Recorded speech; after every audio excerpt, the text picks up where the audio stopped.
Kita terhubung dengan jurnalis VOA Virginia Gunawan di Washington DC, Amerika Serikat.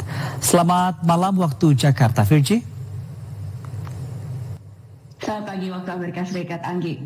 Ya, Virgi, bisa dijelaskan terkait mengapa utang Amerika Serikat bisa mencapai titik ini? Jawaban singkatnya untuk pertanyaan tersebut adalah karena pandemi. Dan Selasa lalu Departemen Keuangan Amerika Serikat ini merilis laporan terkait keuangan Amerika Serikat. Dan ini jadi salah satu sumber ketegangan politik di Capitol Hill, gedung Kongres Amerika Serikat. Terutama dengan masih adanya ancaman penutupan pemerintah Amerika Serikat secara sementara atau government shutdown. Kalau kita ingat, Juni lalu 2023, Kongres dan Gedung Putih ini sepakat untuk menangguhkan sementara batas utang Amerika Serikat agar tidak gagal bayar utang atau default. Perkiraan awalnya pertumbuhan utang di Amerika Serikat baru akan mencapai 34 triliun dolar pada tahun 2029 menurut kantor anggaran Kongres AS. Tapi karena ekonomi AS ini saat ini memang mandek selama pandemi, membuat pemerintah AS harus meminjam banyak uang untuk satu, mensupport ekonomi negaranya, dan yang kedua memberikan subsidi juga stimulus.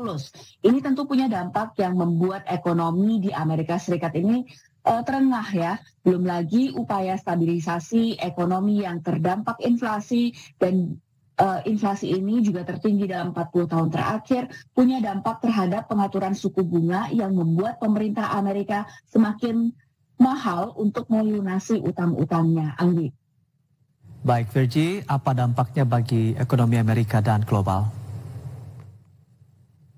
Untuk saat ini, utang nasional di Amerika Serikat yang memecahkan rekor tertinggi ini belum akan jadi beban untuk perekonomian di Amerika Serikat, untuk warga sehari-hari maupun untuk pemerintahnya, selama investor bersedia meminjamkan uang kepada pemerintah.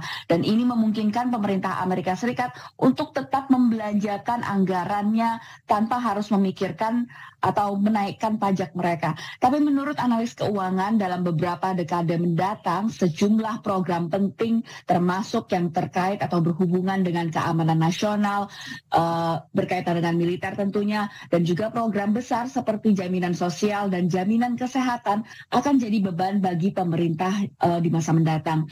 Negara asing pembeli surat utang AS seperti Tiongkok, Jepang, Korea Selatan, dan negara-negara Eropa juga dilaporkan telah mengurangi kepemilikan surat utang Amerika Serikat. Ini dilaporkan oleh Peterson Foundation yang melihat adanya tren penurunan kepemilikan asing dari surat utang Amerika Serikat dari 49% di tahun 2011 menjadi 30% di tahun 2022.